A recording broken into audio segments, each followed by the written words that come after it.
the 18th Congressional District Debate.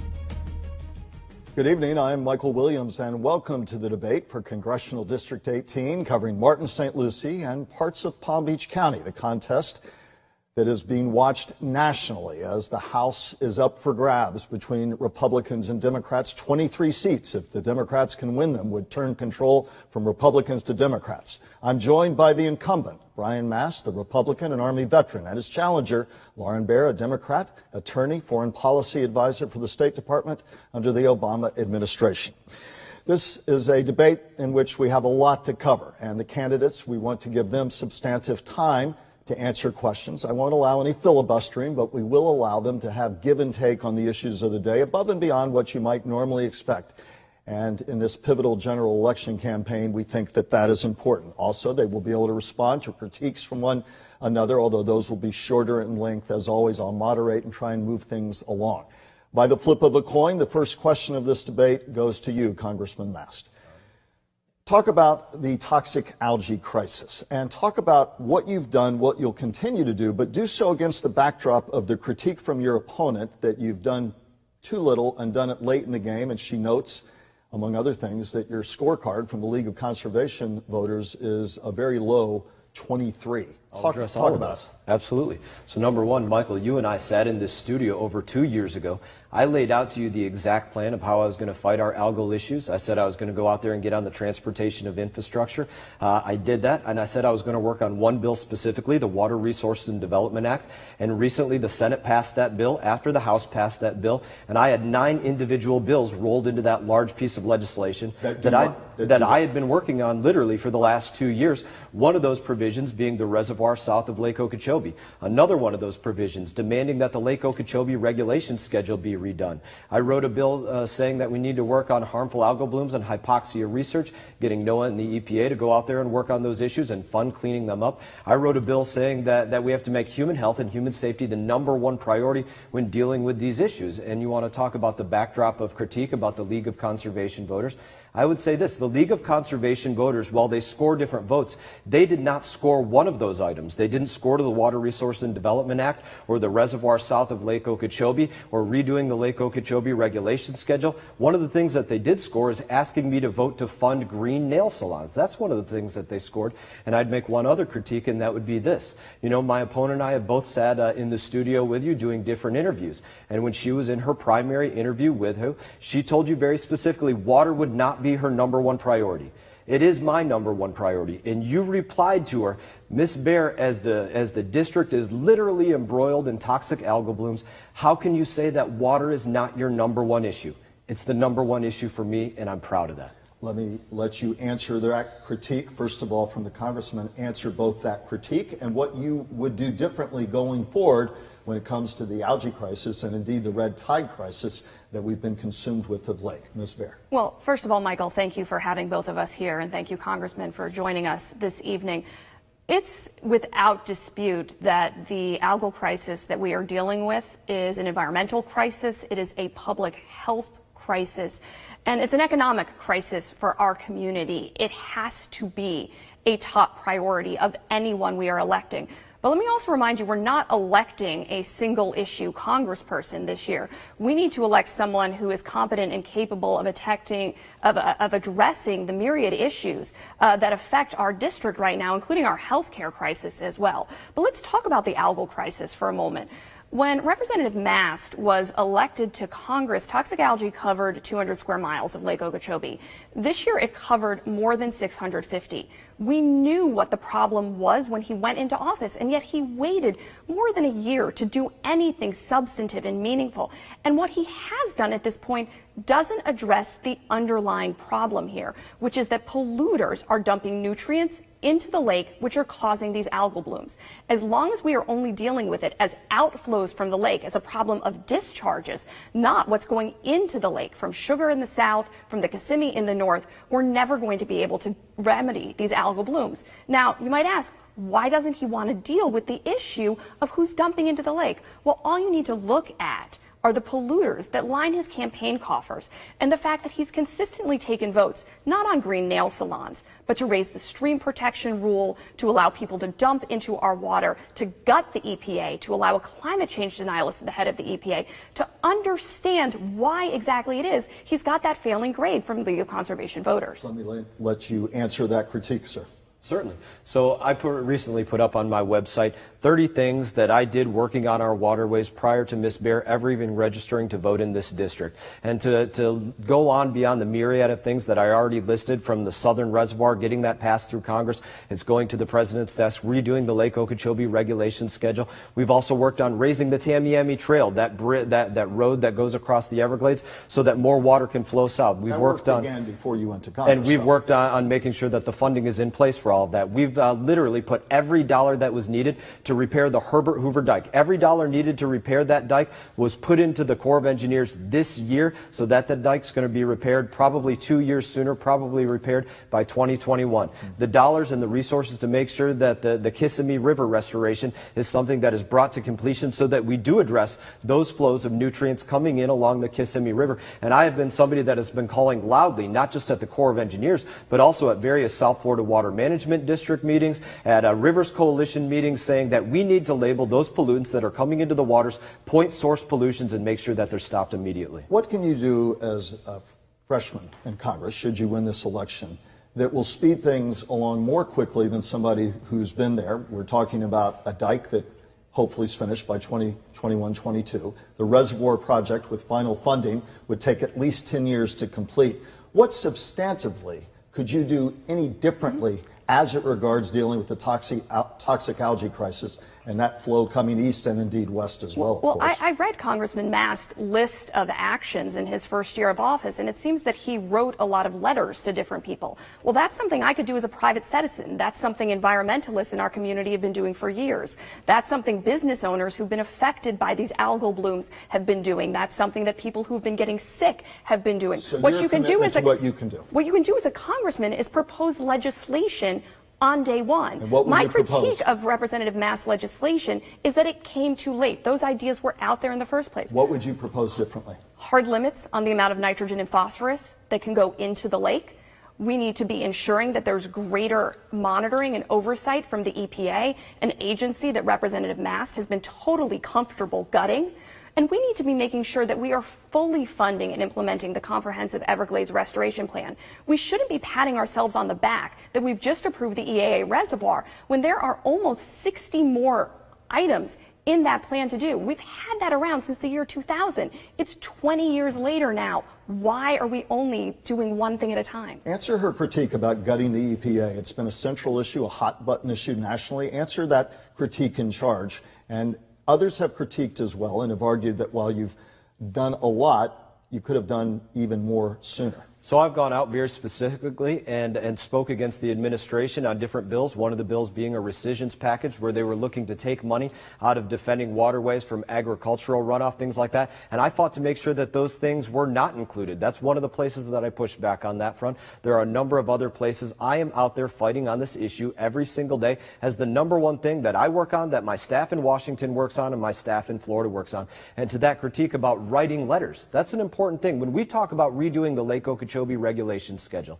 that's something that we have to have the proof out there. Letters back from the Corps of Engineers, from the Water Management District, from mayors on the other coast, and other people saying these are the problems. I ask questions, I get the responses, I get it on record, so that when we have that fight, we have all the tools that we need in place so that we can win that battle and keep those discharges from coming into our community. Briefly, very briefly on this one, do either of you take any contributions? I know the answer, but I want to put you on record from sugar or ag interest in this campaign cycle. I am the only representative in the history of representing this district that has not taken contributions from the agriculture industry and has voted against sugar subsidies. Not only do I not take money from sugar, I don't take money from any corporate PACs, because I don't believe corporate money has a role to play in our political system. And a final critique before we move on to a next key topic, which will be health care for you at home. But before we move on to that, answer the critique about lining your political pockets, according to your opponent, with polluter money.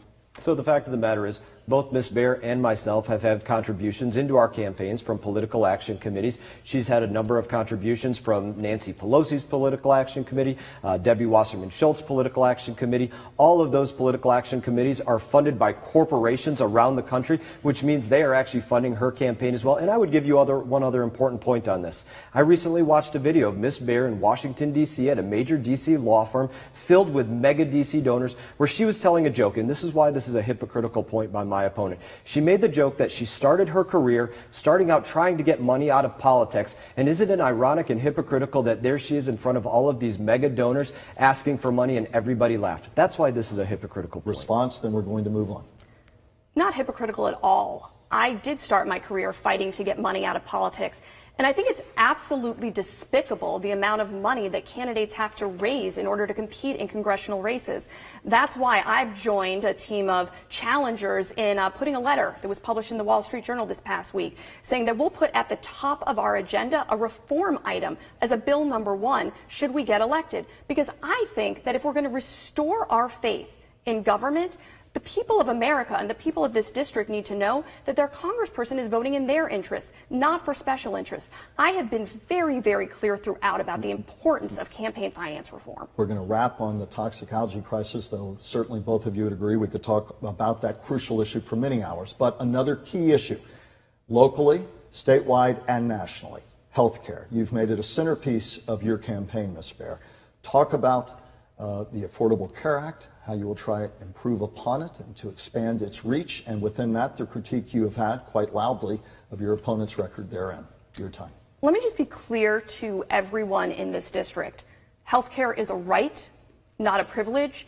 And in the wealthiest country in the world, no individual should have to make a choice between making ends meet and getting the kind of care that they need.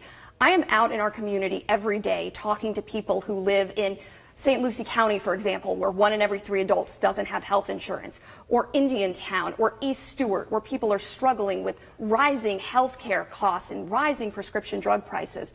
And Representative Mast, what he has done while he is in Congress is vote in a way that would strip health care from 74,000 of his own constituents, that would jeopardize care for the 272,000 people in this district with pre-existing conditions. He has voted in a way that's estimated to increase the average health care bill and insurance costs of people in this district by $3,000 per family annually.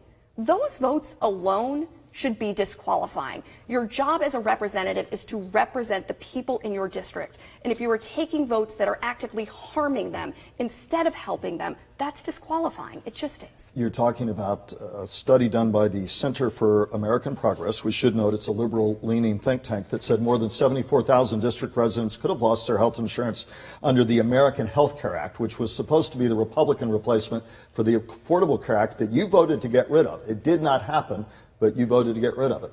Strong critique of your policy. What do you say to constituents in your district who are struggling with health care? What do you say to the critique from your opponent? So let's start with the critique from Ms. Baer and from the Center for American Progress. Both of them are referencing a Congressional Budget Office report dated March 13, 2017 that didn't say anybody was going to be thrown off their health care. It said very specifically that the increase in uninsured was going to be a direct result of individuals choosing not to buy plans because the Affordable Care Act, Obamacare, has literally made the price of insurance double since its inception. Now, if you want to know what I think we do going forward, when I think about insurance, I think about friends of mine that when they used to be on insurance 10 years ago, they were paying maybe $200 a month and maybe they had a $500 deductible. Those same friends today are paying over $1,000 a month and they have $5,000 deductibles. That's a result of the Affordable Care Act. Ms. Baer had said Obamacare did not go far enough. She supports something known as a Chris Murphy plan, and I'll get to that in one moment. But the direction that we have to go is get competition back into the insurance market. Let people buy the plans that they want to buy. Let people not pay for the things that they don't want to pay for. Not have the government demand that individuals buy things that they don't see fit for themselves. That Chris Murphy plan is an important thing that we have to get to. It's her plan to say millions of Americans be added to the rolls of Medicare, that medical safety net for our seniors that they paid into from the day they started working until the day that they turned 65. And we still sometimes wonder about the solvency of that plan. And she wants to add millions of Americans to those Medicare rolls who have not paid into it their entire life. And let's talk about Chris Murphy, what he said about his own plan. He said that he didn't think that we were going to get to Bernie Sanders' plan right away, but his plan was the pathway to getting to what Bernie Sanders wanted. Which is Medicare for all. That's do you exactly support, right. First a brief answer, you do not support Medicare for all. No, but Michael, I'd like to answer the critique.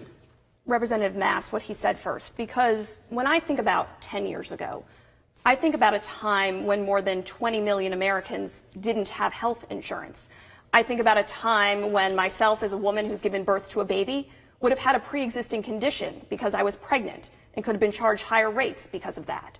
I think about a time when my friends who had breast cancer could have been disqualified for coverage because that was a pre-existing condition. I think about a time when you could sell junk insurance plans that didn't cover mental health treatment or treatment for the opioid crisis.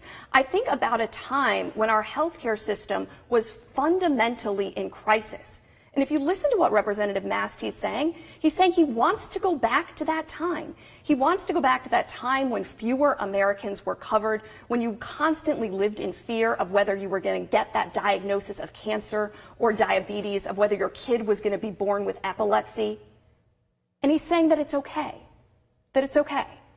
And when you look at what he's saying about choice, I haven't met a single person in our district when costs go up because of the bill that he passed, who said they're choosing not to have health insurance. I don't know anyone who doesn't want to be covered. You took heat in town halls over the summer for your position on repealing the Affordable Care Act. It was a bottom line pledge from Republicans. Ultimately, it did not happen.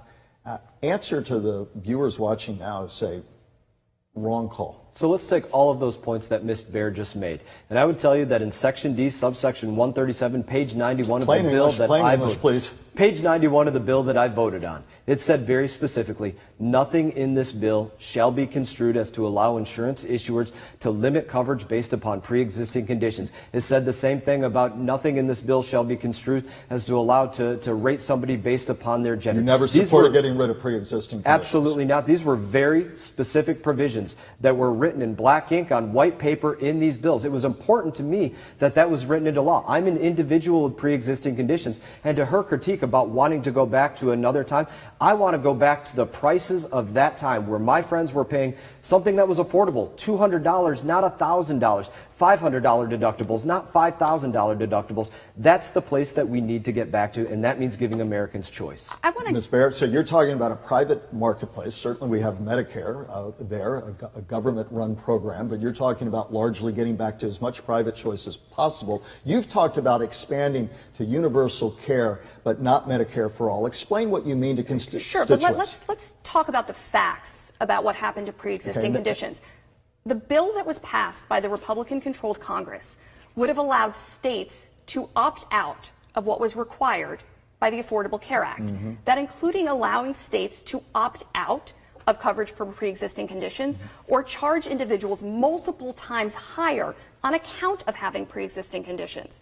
And what all of the objective, nonpartisan studies have shown was that it would have effectively rendered care completely inaccessible for people who actually had pre-existing conditions. You have to look at the effect of what the bills actually do. Now, as for the plan that I would have to expand access to care, I'm not in support of a Bernie Sanders Medicare for all system. I'm in support of market-based expansion towards universal coverage. Now, what that means is allowing individuals and small businesses to buy into Medicare and Medicaid in the same way that they would buy into another insurance program. Now, why is this good? As government programs, the costs tend to be lower in these programs. They tend to bring medical costs down. It gives individuals essentially a public option, something they can choose instead of the high cost of private insurance. And in a market like ours, in a district like ours, where some parts of it, there's only one insurance plan available, what that does is provide additional options. But there's no way that I've been in favor of moving towards a single-payer system. That's something you know I took heat from in the primary from my own party. What's wrong with what she's saying? So number one, she said very clearly that she wants to put millions of Americans onto the Medicare rolls that are seniors dependent. Our seniors paid into that program literally their entire working life. But if she can fund it, what's the problem? But they can't fund that. That's the reality. We're talking about a system that people paid into their entire life, and we still talk about the solvency of it. The idea is to add people that haven't paid into it their entire life, and then when their medical costs exceed what it is that they paid in, who has to pay the price for that? Our seniors have to pay the price for that. Now, like I said, let's talk about how this gets us to the Bernie Sanders plan. The author of this bill, Chris Murphy, said very specifically in his own interviews that he didn't think he could get to the Bernie Sanders plan right away, but this was his highway to getting to the Bernie Sanders plan.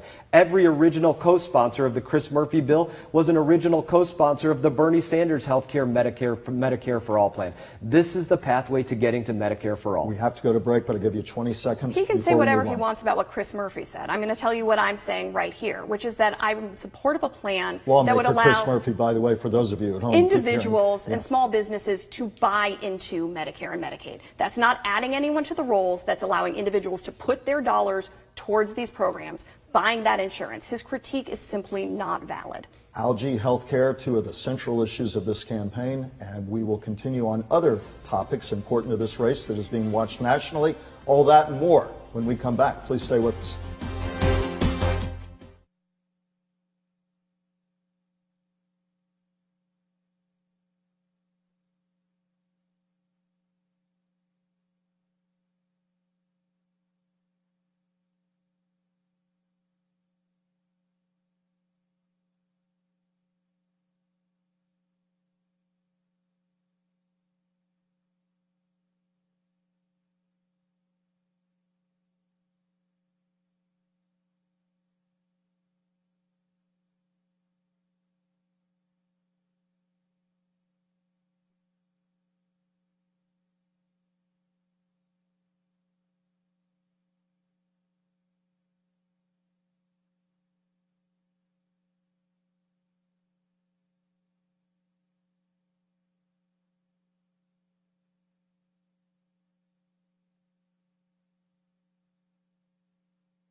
Welcome back to the Congressional District 18 debate. Brian Mast, Lauren Baer, the Republican and Democrat, here tonight with us on air and online, and we thank them for that.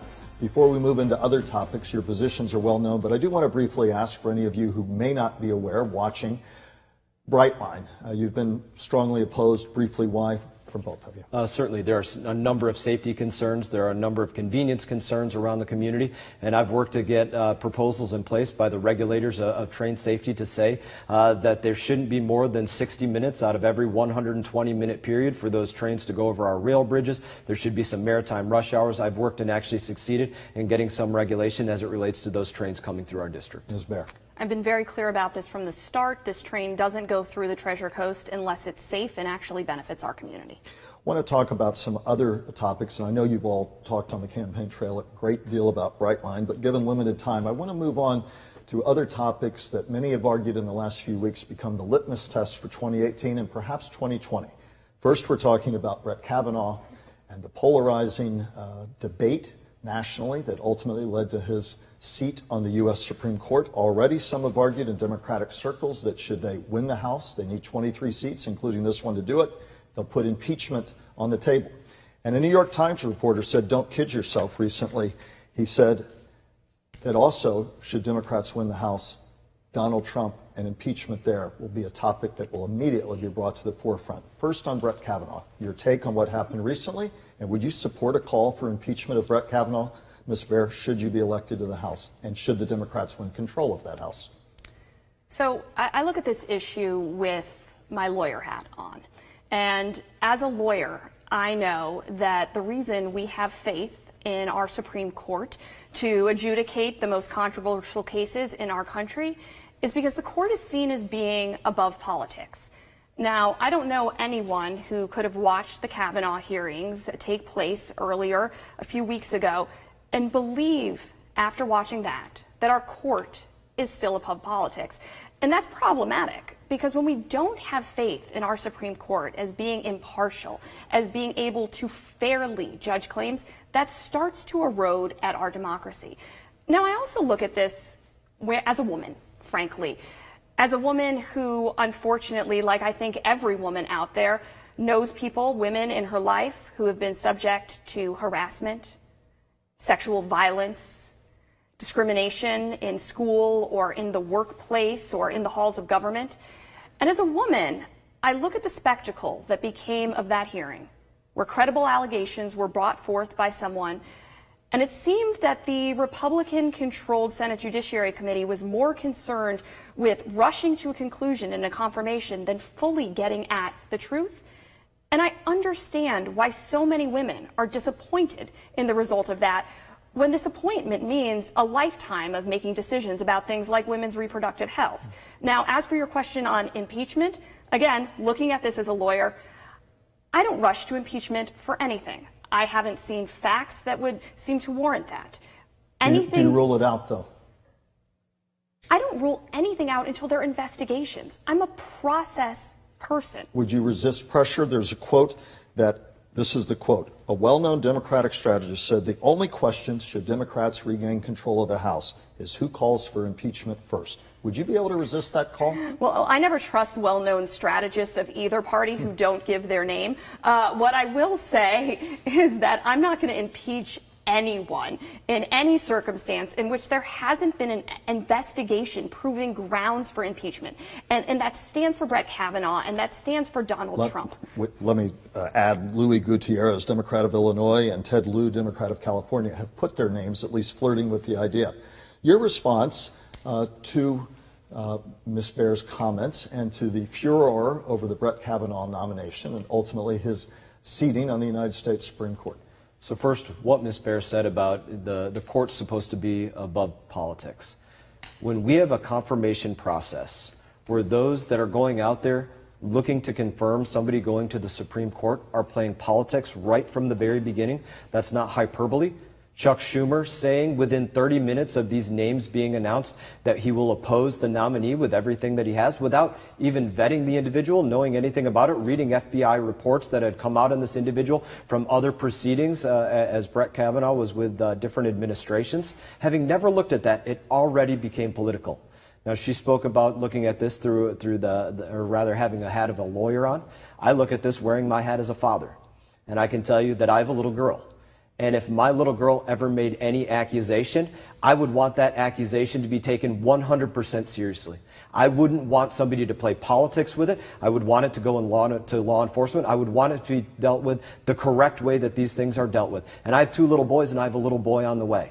And there's never a moment that I would want my little boys to have their right of being presumed innocent stripped from them simply because of a political process. That's not right, and it's something that was stripped out of these proceedings, and I would absolutely stand against impeachment proceedings for Brett Kavanaugh. Was that right of due process stripped from Mr. Kavanaugh? No, it wasn't. And frankly, let's look at the situation here. No individual is entitled to a lifetime appointment on the Supreme Court. When we are picking jurists for the highest court in the land, only 9 individuals in the entire United States. We are looking at individuals' judicial judgment, we're looking at their experience, and we're looking at their character. Now, where the congressman and I can agree on here is that process somehow went astray. But the difference is that I would have liked to have seen more process. I would have liked to have seen a lengthier investigation to fully air and get to the bottom of these allegations that were raised. I think we all could have had a little bit of more faith in the process if that had happened. But instead what we saw was a rush to confirmation before the midterm elections. And the notion that somehow the Democratic Party is playing politics with the Supreme Court when the Republican Party held the nomination and any kind of hearing for Merrick Garland without precedent for more than a year, it's simply unfathomable to me.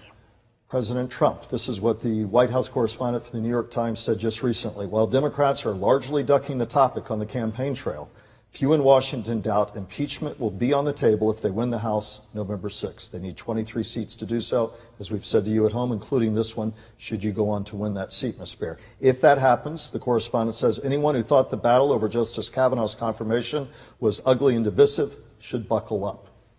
I have no doubt that were Democrats to win the House, impeachment proceedings would be on the table, although they absolutely should not be.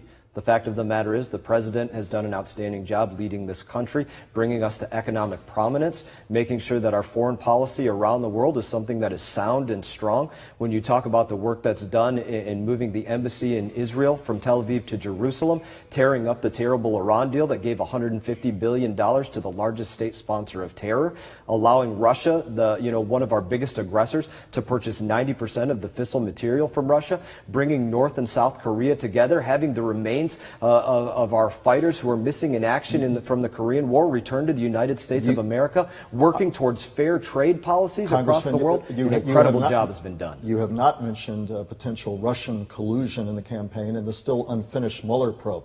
Were that to reveal stark new details, would that potentially change your mind? The fact of the matter is, I never rule anything out when I'm looking at what's going on in there, but there has been nothing presented whatsoever to say that there's been any collusion between the President of the United States and the Russians. And the fact of the matter is that this is something that occurred under a previous administration where Russia was interfering with our elections, an administration that was unwilling to acknowledge that Russia was a foe, and I believe that there's a great deal of blame to go around from that previous administration. Ms. Baer, again, the argument is, and you've heard it, you're tied very closely with your work in Washington. You're well known in national Democratic circles, and the argument is Democrats win.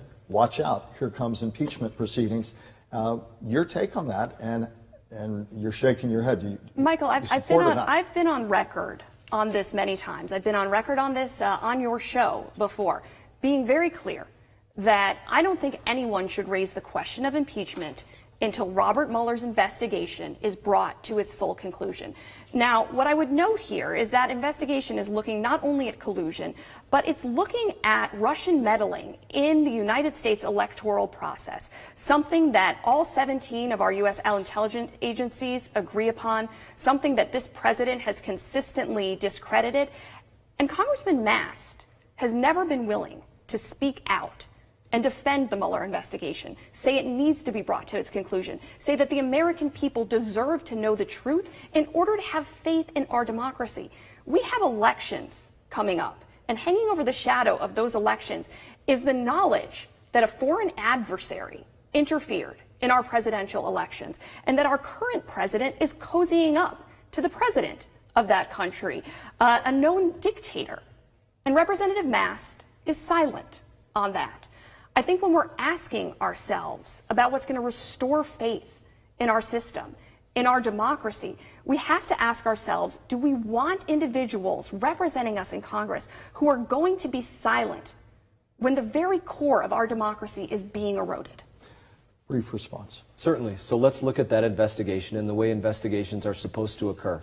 We are allowed to go out there and investigate individuals for crimes that may have been committed. What we do not do to any individual is just go out there and investigate them into perpetuity, hoping that we find anything that could possibly be dug up about a person. That's not the way that we investigate individuals, and everybody deserves not to be investigated in that way. We'll have to leave those topics there for the moment at least. Want to move to another topic. February 14th, a dark day in the nation's history, certainly one for our community. The Parkland tragedy, 17 lives lost.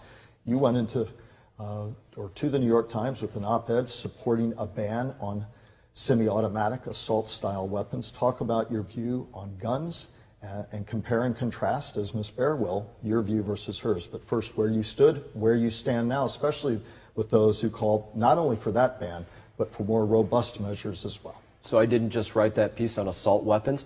I also went to the memorial ceremonies of one of the friends that I lost, Coach Feist, who was somebody that I knew personally. I know many of the families of the fallen children, so this is very personal to me.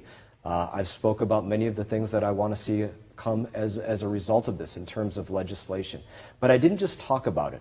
I actually went out there and stepped out of my corner in a way that Republicans hadn't done before. I didn't attack other people, and I actually brought about the only bipartisan piece of legislation that talks anything about assault weapons. It was signed onto by Representative Tulsi Gabbard. Her and I are both on this legislation, and that's what we have to do. That would do what, for those who don't know? So that piece of legislation specifically called for a 6-month pause, ban, hold, for a very specific purpose. It said, and I wrote it in this way: everybody after Parkland agreed on something, that the system failed on 1,000 different levels. The FBI and the ATF failed in their background checks. The state agencies failed when they were looking into Nicholas Cruz. The sheriff's department failed when they were going out there and looking at the attack on the school. The school boards failed. There were also failures with Omar Mateen in Orlando. There were failures with Stephen Paddock in Las Vegas.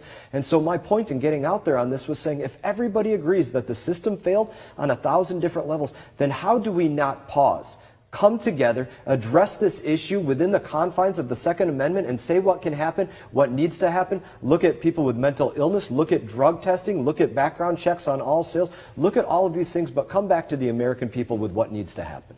Ms. Baer, you've said not enough. Talk about your policy. You've heard what the congressman had to say, your concerns or criticisms, if you have them therein, but also what you think needs to be done in this debate that seems to be ongoing and never ending.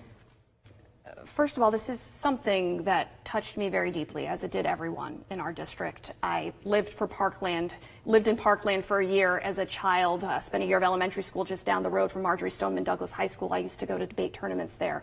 When I was a high schooler myself, I'm a mom who can't imagine sending her daughter to school one day and not having her come home. And I'm also someone who's been talking to folks in our community who are saying, enough is enough. More than 20 years after Columbine, enough is enough. Now, I have to say, as one of Representative Mast's constituents, I was initially encouraged by his op-ed. But what's been disappointing is the lack of follow-through, because it's been yet another example of Representative Mast saying one thing to his constituents and then doing something else in Washington. This bill that he proposed, this 60-day temporary pause, it's been more than 200 days. More than 200 days since he proposed a 60-day temporary pause to study the problem. Countless, dozens of individuals have died across our country. And I ask, why didn't he just propose legislation that would do what he said he wanted to do in the first place? I'm going to let you get weapons of war off our streets. I'm going to let you answer that, but how far above and beyond what he did suggest, however much it may be languishing in committee, how much farther do you want to go with gun control? I've been very clear here. I'm in support of common sense gun safety reforms that the majority of Americans agree on. I think we should have universal background checks. I think we should keep guns out of the hands of abusers, domestic abusers, and the mentally ill. I think we should be banning bump stocks. I think that we should be getting weapons of war off our streets. Now, as with Congressman Mast, I agree that we should not be confiscating guns from their current owners, because I believe in individuals' Second Amendment rights. What I disagree with Congressman Mast is he said he wanted to get assault weapons off our streets, but that didn't co-sponsor legislation that would do exactly that. He wanted a temporary pause to study the problem. Why haven't you studied the problem, Congressman? Why has it been 200 days and you're still waiting for a pause to study the problem while children are dying. Congressman? So let's talk about the bill that my opponent would like me to co-sponsor. It's known as the Sisseline-Deutsch bill. And while I have come out of my corner and been willing to work without attacking other people, the most important part about that piece of legislation and why it's not good bill legislation, why it's totally partisan legislation, is that bill calls for a ban on the sales of all semi-automatic firearms through this. It says that any firearm that uses its own energy to chamber another round would be literally not allowed for future sales. That's essentially all semi-automatic weapons.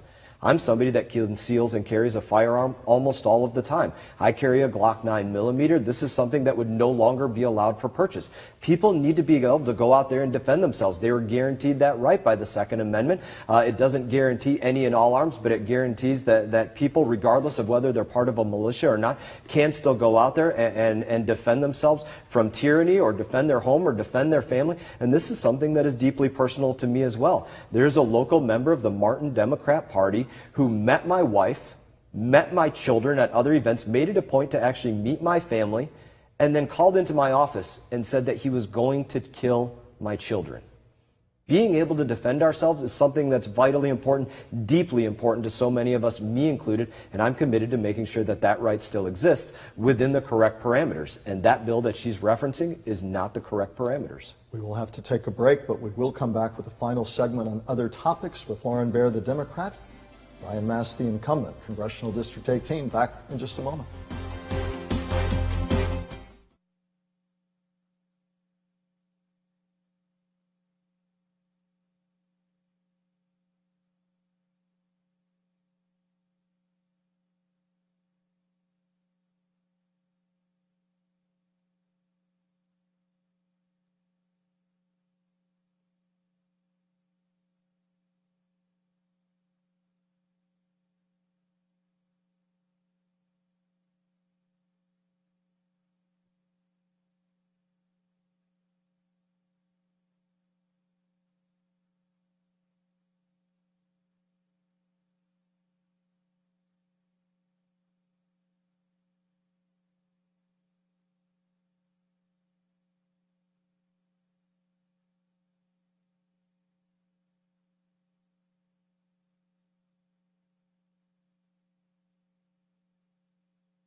Welcome back to the debate for Congressional District 18, covering Martin, St. Lucie, and parts of Palm Beach County. Again, a nationally watched race in the fight to have, retain, or regain control of the U.S. House of Representatives. Ryan Mass, Lauren Baer here. We thank you so much for being with us this night. I had a viewer ask me earlier today on Facebook Live, said, ask him about taxes. And it put me to mind of the fact that in 2010, the Tea Party, all candidates were talking about then was the burgeoning federal debt, which doubled under the Obama administration with trillion-dollar deficits now is over $21 trillion. Medicare, Social Security, and defense are the lion's share of each year's budget, more than $1 trillion each for Medicare and Social Security. Many argue that without either a combination of tax increases and benefit cuts, we're going to continue to run this nation into debt oblivion for your children, my children, and our grandchildren. Do you support a tax increase and benefit cuts to start reining in this national debt? Brief response, because I haven't heard either one of you talk about the $21 trillion debt this entire cycle. So this is something I've worked on during my time in Congress, but to talk about the tax cuts that we signed into law, this is something that has the economy booming. 4% GDP growth, quarter over quarter. President Obama never thought we'd get to 3% GDP growth again. This is one of the ways that we energize the economy. We get more people paying into the payroll taxes. Matters for Social Security, matters for Medicare. Let's talk about the work that I've done to spend less. I voted against a $1.4 trillion omnibus spending bill. Recently, we had something known as the agriculture bill, where we were working in to rein in the entitlement of the SNAP program for individuals that were able-bodied, age 18 to 59, that should be out there working, that were instead collecting these programs. It became very partisan, but that was one of the important ways we worked on cutting spending. Nonpartisan economists agree, though, unless you're willing to tackle the growth of entitlements, Social Security and Medicare, and or also include tax increases there. You're not going to get there. And as far as the $1 trillion tax cuts, they're arguing that when the initial energy of those cuts goes away, we could be looking at a sharp downturn in the economy in 2019 and 2020. You've heard those reports, very brief. And then I'd like Ms. Baer's response, because you haven't talked about the burgeoning national debt either. Very briefly from you. There's nothing to indicate that the energy of these tax cuts would go away. When you talk about taking us that was a country that for decades was living under one of the most burdensome corporate tax rates and individual tax rates, and now we're back to being competitive again, and individuals get to go out there and energize the markets because they used to pay 15, now they're paying 12. They used to pay 25, now they're paying 22. They used to pay 28%, now they're paying 24%. This energizes the economy. It's not coming to an end anytime soon. No tax hikes as long as you're there. That's right. Ms. Baer, same question, same criticism that many offer of both parties about ignoring that $21 trillion and climbing national debt. Let me tell you how Congressman Mast has worked on our national debt. He's worked on it by increasing it by $1.9 trillion with the T dollars. That tax plan he's talking about, that didn't put more money in the hands of people who actually need it to drive growth from the bottom up. Didn't put money in the pockets of working class and middle class folks. It was a massive tax giveaway to corporations and the ultra wealthy with a $1.9 trillion bill that will be paid by my children and by Congressman Mast's. Or if Paul Ryan and the congressman get his way, it will be paid for by cutting Medicare and Social Security. Now, it grates against me when people call these entitlements, because these aren't entitlements. These are programs that our hardworking seniors have paid into for the entirety of their working careers. 25% of the residents in Florida 18 rely on these programs just to make ends meet. And Republicans are going to put them on the chopping block to give a tax cut to corporations and the ultra wealthy. Very briefly, why were you not complaining as loudly during the doubling of the national debt under the Obama administration for which you worked? I have complained about increases in the debt consistently throughout the course of this campaign. Now, during the Obama administration, I was working on foreign policy, so I wasn't really weighing in on that at that point. But I will tell you, Michael, and you know this because I've been on your show, I've been very clear about the danger posed by the Republican tax plan that's going to balloon our national deficit with no way to pay for it. Now, we need to be making smart decisions about budgeting. We need to be not overspending. Any business owner will tell you that. You can't spend more than you have. You talk often about your work with the Obama administration as a foreign policy advisor, and yet critics of the Obama administration note during his tenure, China has built up its military capability greatly in the South China Sea, argue the Obama administration didn't do enough to deter that, argue that North Korea continued to build its nuclear capability when the Obama administration talked strategic patience, which critics said was basically do nothing. They argued that the Iran deal was flawed. It has since been done away with under the Trump administration. They argued that he drew a red line in Syria. Then when chemical weapons were used, backed off, leaving a vacuum in Syria. How do you defend that record? Let me tell you what's dangerous to our foreign policy. But how do you defend that record while you were with the Obama administration? What's dangerous to our foreign policy, Michael, is a foreign policy that is conducted on Twitter by a rogue president who has gutted the State Department, allowed our senior ranks of diplomats to leave, is by his own admission making decisions without the guidance of expertise.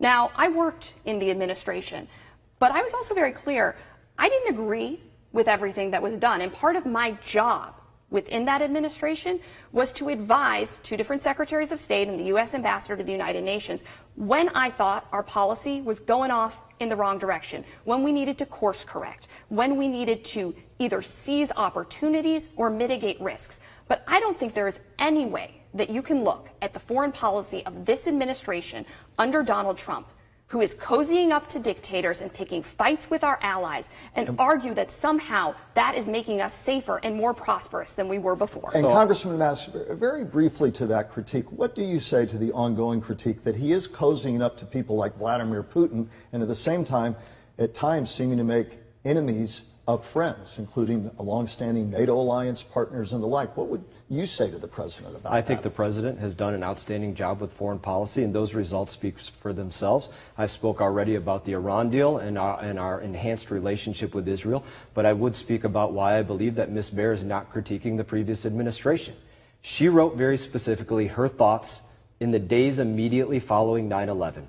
And the thesis of her article that she wrote while sitting at Harvard was that, well, we ask the world to ardently preserve our historic and symbolic values, that America must live up to its shameful history of not standing up for those values itself.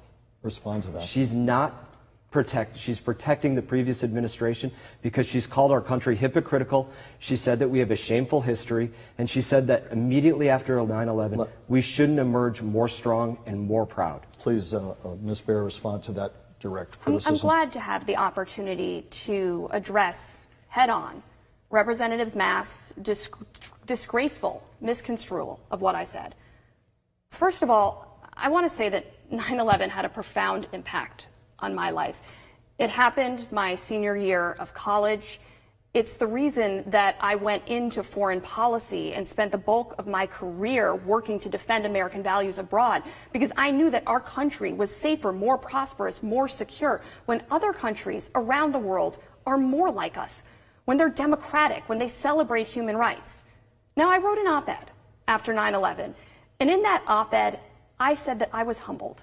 I was humbled by the fact that countries around the world saw an attack on America as an attack on themselves. And I said, if other countries can see as an attack on America as an attack on ourselves, then we should see an attack on American values anywhere in the world as an attack on ourselves. And we should be working harder day by day to go out and defend those values. That's what I did in my career. That's what I did when I advised two secretaries of state on how to promote democracy and human rights around the world, which this administration, by its own admission, doesn't do anymore. And frankly, I find it disgraceful, because I have never questioned Congressman Mass' patriotism, and I find it deeply disgraceful that he feels a need to discredit mine. The paper was titled, talk about that. From Hypocrisy to Humanity. Do you think she's less of a patriot than you?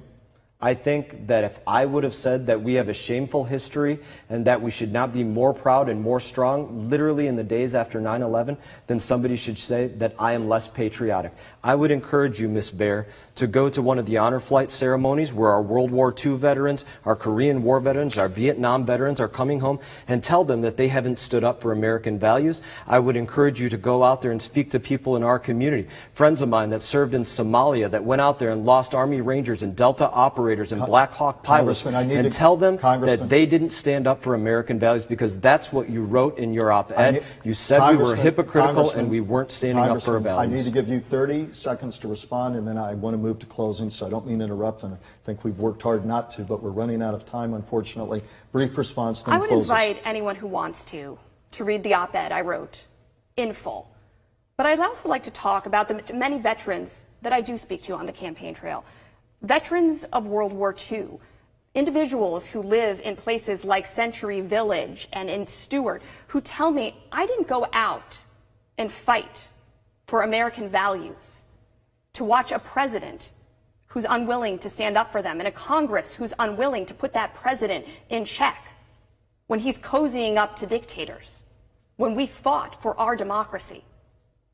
My entire career has been built on defending American values, and I will do that to my dying day. That is why I am running for this seat. We must leave the issue debate there. I know there's many things you at home, whether it's immigration or the brouhaha going on with Saudi Arabia right now. We'll have to leave those for another day, but we hope we've helped you form some better idea to compare and contrast, and we'd like to give you 45 seconds to a minute, no more than that, Congressman Mast, for your closing argument to the constituents of District 18. Look, a lot of people know what happened to me when I was injured in Afghanistan. Let me tell you something that happened after.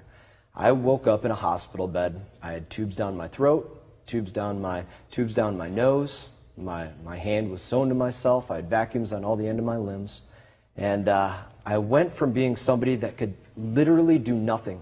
I couldn't roll out of bed if I wanted to. I couldn't feed myself, to somebody that has the honor of representing the most beautiful community that I've ever been a part of. And that happened because of the amazing country that we're a part of. Those 50 stars, those 13 red and white stripes that we sit under every single day, that's the opportunity that this country provides. And I'm committed every single day that I sit as the representative of this district to make sure that every single person has the opportunity to become whatever it is that they want to become. That's my commitment every day. And Lauren Baer, the Democratic challenger, your closing argument to the voters of Congressional District 18. Well, thank you, Michael. And I first want to say to the congressman, I salute your record of service. But this election is about the congressman's record in Washington, a record that has been consistent in voting for special interest, not the interest of his own constituents, a record that has been replete with examples of him saying one thing in district and then voting the other way. I look at how Congressman Mast has behaved over the last year and a half, and I understand why people are disappointed in our system. When you send someone to Congress and they vote to take away your health care, when they vote to put Medicare and Social Security on the chopping block and or increase the national deficit by $1.9 trillion, you might ask yourself, is this person voting for me?